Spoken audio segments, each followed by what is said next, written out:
Ocakhane Antika Atölyesi'nden selamlar. Arkadaşlar kış geldi, havalar soğudu. Şimdi her evde genelde artık kombi kullanılıyor. Ancak çok kırsal olan evlerde soba kullanılıyor. Yaklaşık 2 sene kadar önce benim evimde baca yok. Kombi var. Bir de klima var. Dolayısıyla elektrik kesilirse kombi çalışmaz, nasıl ısınırız, klima çalışmaz. Bu düşünceyle bir tane gaz yağ sobası almıştım. Yedekte dursun, bir güvence olsun diye almıştım ama o kadar hoşumuza gitti ki bizim balkonumuz kapalı ve bizim yaz-kış akşamları balkonda böyle bir 2-3 saat ailecek bir çay kahve keyfimiz olur. Biz bu yedek aldığımız sobayı o balkonda 2 senedir kışları sürekli kullanıyoruz. Hatta öyle ki üzerinde çaydanlığı koyduğumuz zaman soğumuyor, işte ne bileyim kestane yapıyoruz falan. Şimdi bu sobanın bir bakımını yapacağım. Hem almayı düşünen arkadaşlara hem hali hazırda sahip olan ama bakımının yapılması gereken arkadaşlarımıza yardımcı olmak adına. Hadi başlayalım. Sobamız. Aslında çalışma sistemi son derece basit. Fitilli. Fitilin tanktaki gaz yağını emmesiyle o fitilin emdiği gazın yakılması, yani bütün sistemi bu. Hatta çok eskiden Japon sobaları vardı. Bu Japon sobalarıyla yaklaşık böyle aynı sistemde çalışıyor gibi. Isınan hava genleşiyor, yukarı çıkıyor. O yüzden şu saç bu zaten emaye kaplı ve çok harika ısınıyor. Çaydanlığı bunun üstüne koyduğunuz zaman çayınız soğumuyor ya da böyle orta büyüklükteki çayları yaklaşık bir 20-25 dakikada biz direkt bunun üzerinde demliyoruz. Kestane yapıyoruz, işte kahvaltıya menemen yapıyoruz gibi. Şimdi zaten görüyorsunuz pisliği.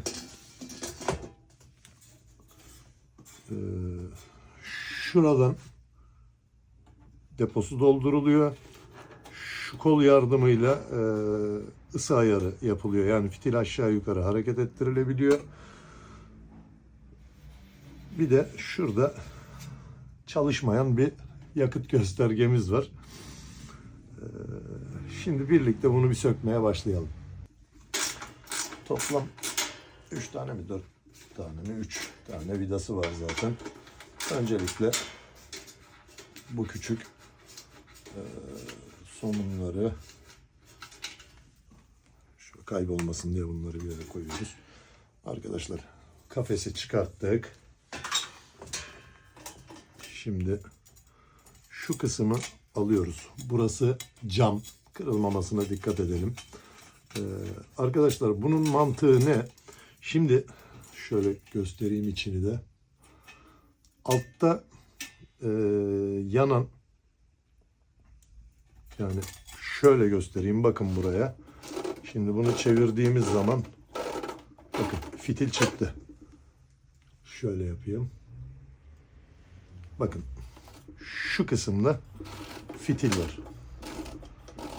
Şimdi fitilin emdiği gaz yanıyor. Ancak çiğ olarak yandığı için ortamda fazlasıyla bir kokuya sebep oluyor.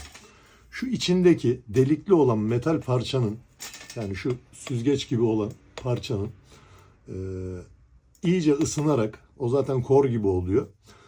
Isındığı zaman çiğ olarak, yani bir kısmı yanan ama bir kısmı yanmayan, dolayısıyla kokuya sebep olan gazın da o yanmayan kısmı bu delikli saçtan yukarı doğru geçerken yanıyor. İlk yakarken ve söndürdüğünüzde evet bir miktar koku yapıyor. O yüzden dışarıda açık alanda yakmanızı öneriyorum eğer gaz kokusundan rahatsız oluyorsanız. Ama onun dışında yanarken yani verimli yanmaya başladıktan sonra çok bir kokusu olmuyor. Şimdi şuradaki kulakları sökerek, burada da 4 tane vidası var, parçayı çıkartalım. İşte vidalarını söktük. Arkadaşlar bakın fitili görüyorsunuz.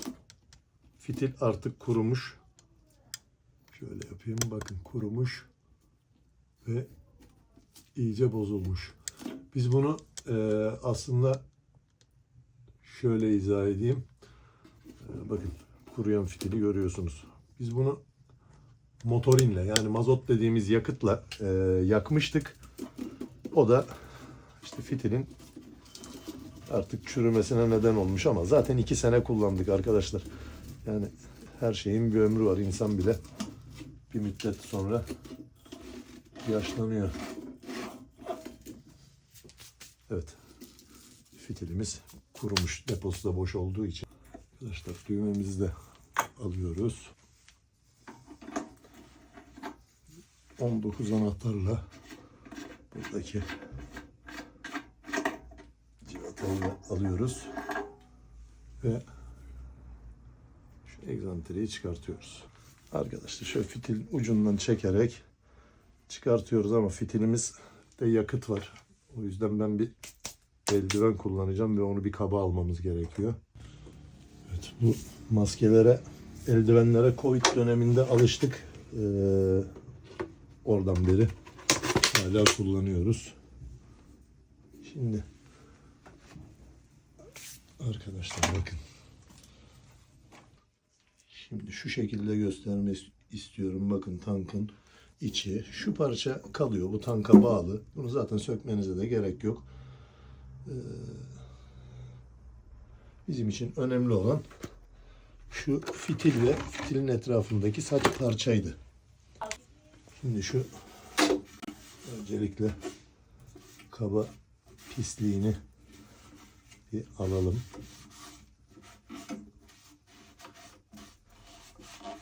İşte biraz atölyemizin de tozundan kaynaklanıyor. Şöyle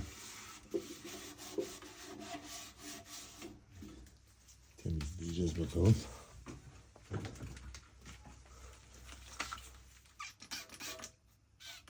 Şu tankın içine kaçırmadan.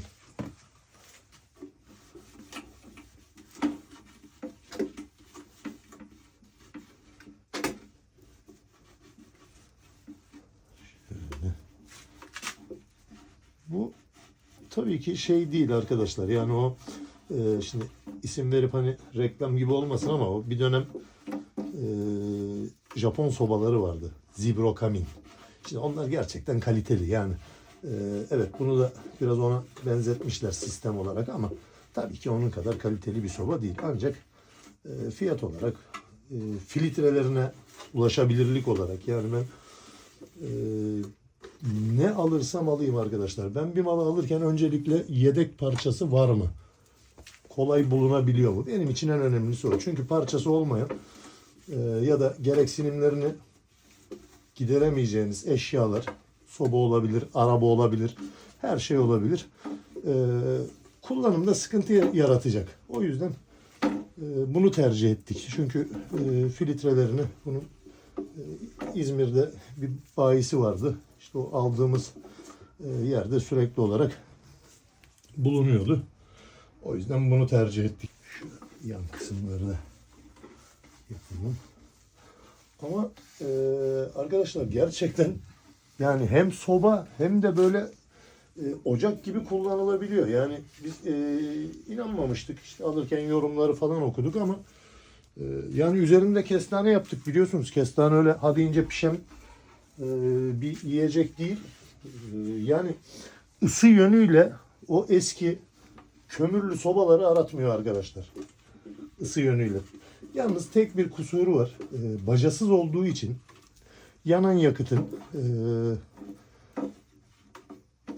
kokusu içeriye karışıyor. Yani baca olayı olmadığı için bunun önüne geçmeniz mümkün değil. O illaki karışacak.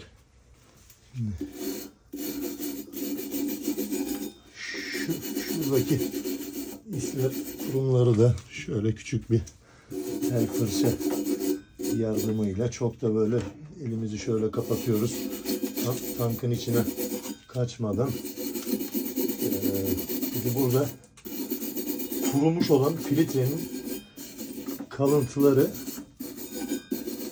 burada duruyor arkadaşlar. Bu kalıntılar da filtrenin rahat hareket etmesini engelliyor.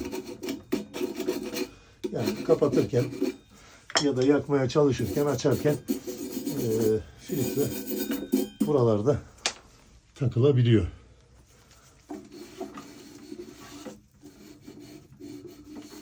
Şöyle yapalım.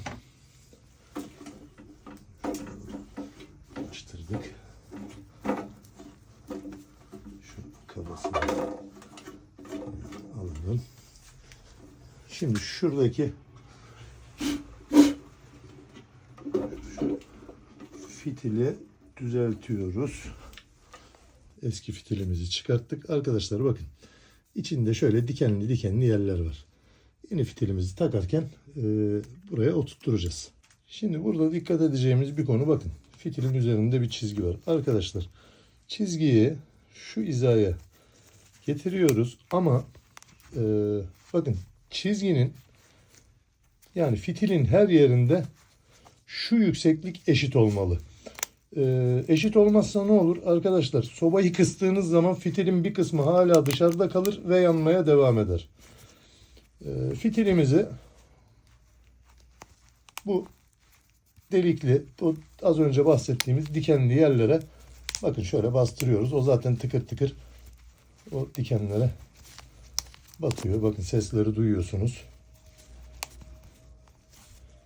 Püsküllü kısım alta gelecek fitilin emişi için. Şimdi bakın şöyle bastırarak taktık. İşaretimiz her yerde eşit. Aynı. Şurada biraz hafif yukarıda gibi kalmış. Arkadaşlar fitil değişimi bu kadar. Yani çok afaki böyle atla deve bir şey değil. Bunu hani ev ortamında değiştirilir. Yani kapının önünde falan, evde çünkü mutlaka koku yapar, şey yapar. Olay bu. Şimdi fitilimizi yine aynı söktüğümüz şekilde buraya takıyoruz. Bunu yaparken az önce sökmüş olduğumuz egzantrik var ya, dişli mil. Egzantrik demeyelim de dişli mil. Arkadaşlar o, bakın şu kısım, şu, yani şöyle göstereyim. Şu dişlinin şurada döndüğü kısımla dişliyi şöyle, hatta şöyle çevireyim. Bakın. Bu kısım dişliyi karşılamalı.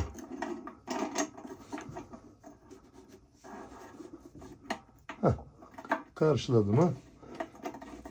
Evet. Buranın yine o içinde contası var arkadaşlar. O conta önemli. Eğer o conta görevini yapmazsa buradan yakıt kaçırır. Şöyle burayı sıkıyoruz. Yakıt akmaması için. Ve şöyle bir kontrol ediyoruz. Bakın fitilimiz yukarı doğru çıktı. İndirdiğimizde de aşağı doğru indi. Bu az önce söylemiş olduğumuz o çizginin hepsinin aynı yerde olması, bakın şimdi arkadaşlar. Şöyle yaptık. O çizgi eşit olarak olmazsa fitil burada her yerde eşit olmaz. Mesela bu tarafta yüksek olur, bu tarafta alçak olur. Dolayısıyla randımanlı olarak yakıp söndüremezsiniz. Şimdi fitilimiz çalışıyor. Bu arada eldivenimiz de yırtıldı. Şimdi tekrar toplamaya başlayacağız.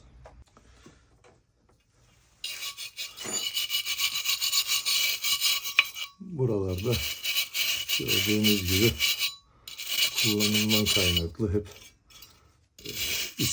isler, yani o fitilin yanan kalıntıları buralarda kemikleşmiş artık, gördüğünüz gibi.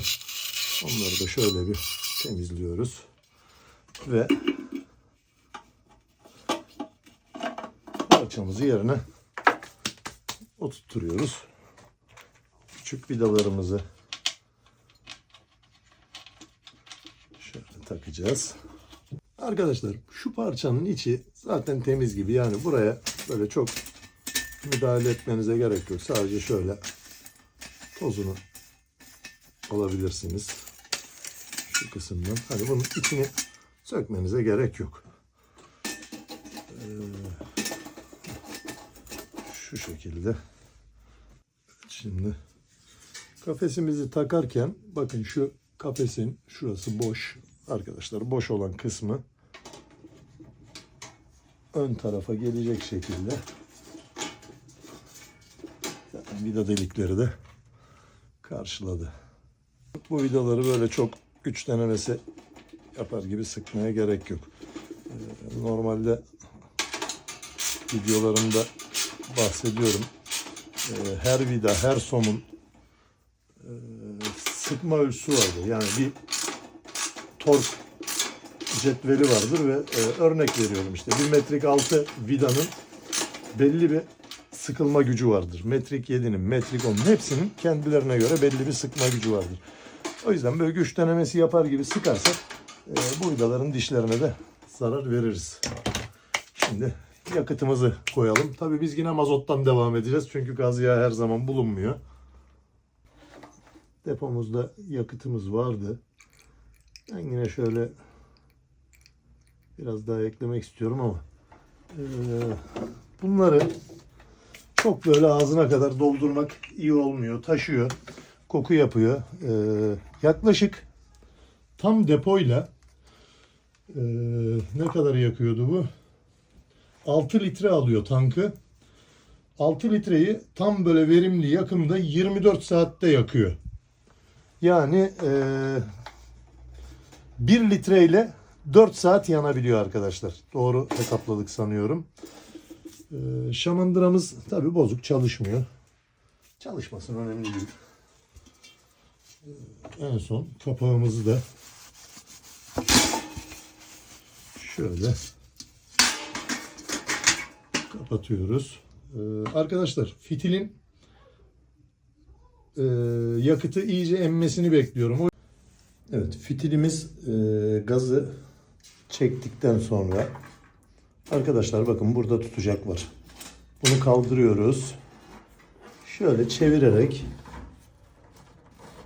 fitilin yukarı doğru gelmesini sağlıyoruz ve yakıyoruz. Üzerine bunu koyduktan sonra şöyle bir hareket ettirerek kanala düzgün şekilde oturduğundan emin oluyoruz. Ve sobamızın şu delikli olan sacının kızarmasını bekleyeceğiz. Sobamız kızarmaya, dolayısıyla verimli yanmaya başladı. Evet, şu an iyice ısındı. Koku yok. Tam randımanlı olarak yanmaya başladı. Bundan sonra isterseniz ayarını siyah düğmeden kısarak da kullanabilirsiniz.